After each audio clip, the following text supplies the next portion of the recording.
I came home and found another woman in our bed, so I left my boyfriend on the spot. Now his friends and even mine say I overreacted and should hear him out. Did I walk away too fast or was I justified? You're hours away from catching an international flight. You're already daydreaming about tea in London, matching outfits with your sister, and finally getting the break you've needed from everything. Then, in a moment of forgetfulness, you realize your passport is still back home, in the apartment you share with your boyfriend. No big deal, right? Just swing by and grab it. But when you open the door, everything shatters. There's a woman in your bed. She's not a stranger to him, but she's definitely a stranger to you. And that moment, that split second, changed everything.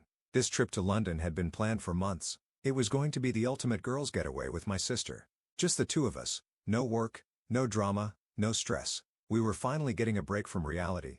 The night before our flight, I stayed at her apartment because she lived closer to the airport. We ordered Thai food, tried on outfits, watched rom-coms, and talked about everything. Our careers, our childhood, our dreams. It was the kind of night you treasure. Then morning came, and as we were getting ready, I had that horrifying realization. Oh my God, my passport is at my apartment. We had time. It was tight, but I could still make it. I shot a quick text to my boyfriend. Hey, I'm coming by to grab my passport. Should only take 10 minutes. No reply. Weird, but I assumed he was asleep. I wasn't expecting fanfare, just a quick in and out. I threw on some comfy clothes, called a rideshare, and headed home. The apartment door was unlocked. That struck me as odd. He always locked up, but okay, maybe he forgot.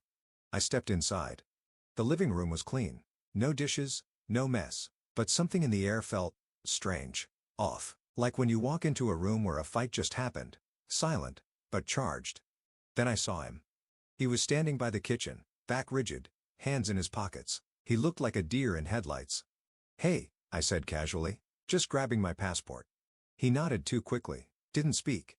I walked toward the bedroom, and that's when my world fell apart. There she was, a woman, mid-20s, athletic build, dark hair, just lying in our bed. Fully clothed, but still, it was our bed. She looked at me like I was the intruder. I turned to him. Who is this? He stammered. She's just a friend. She needed a place to crash. She's gay. I looked at her. She said nothing, just kept lying there. No bag, no shoes by the door, no indication this was a sleepover. It looked wrong. It felt wrong. I didn't argue. I didn't cry. I picked up my passport from the dresser. And as I walked out, I said one thing. We're done. As soon as I got outside, my phone blew up. Wait, please talk to me. You're making a huge mistake. She's a lesbian. I didn't even sleep with her. I swear nothing happened. Text after text, call after call. Desperate. Panicked. He started weaving a story. How they've been friends since high school. How she was kicked out of her place and needed somewhere to stay. How it wasn't what it looked like. How I was jumping to conclusions. But if it wasn't what it looked like, why did he hide it? Why didn't he mention she was staying over? Why didn't he respond to my message? I didn't answer. I couldn't. My sister saw my face the moment I got back. I didn't even have to say anything. That flight to London felt surreal. I sat by the window and stared out at the clouds, thinking, is this really happening? But you know what? London healed me. We went to cafes, danced under fairy lights, took photos by Big Ben, and walked until our feet hurt. We talked about everything, and for the first time in months, I felt seen. Alive. I didn't answer his messages. I posted smiling pictures on Instagram. I let myself live. But I knew there was one thing I had to do when I got home. First thing I did? I booked an STI screening. I didn't have symptoms, but something told me, check. A week later, the call came. You tested positive for chlamydia. Everything froze. I hadn't been with anyone but him. I tested negative before we got together. This could only mean one thing. He cheated. He gave me an infection and still had the audacity to beg for another chance, to gaslight me, to call me crazy. I messaged him. I know everything. Don't ever contact me again.